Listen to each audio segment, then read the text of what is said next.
সেটা 1 ভাগ হইলো আমলিগ আর 2 ভাগ হইলো অন্যান্যতা।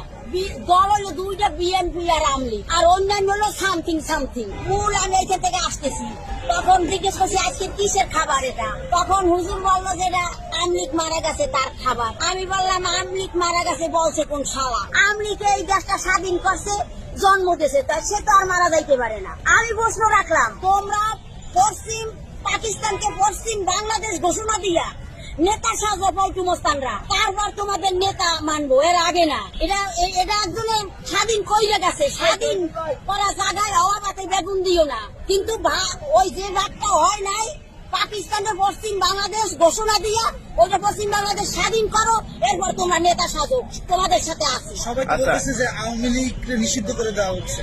এরা বাপের বেটা কোনো সালা আমলিগ নিষিদ্ধ করতে পারে? দেশের 1 ভাগ হইলো আমলিগ আর 2 ভাগ হইলো অন্যান্যতা।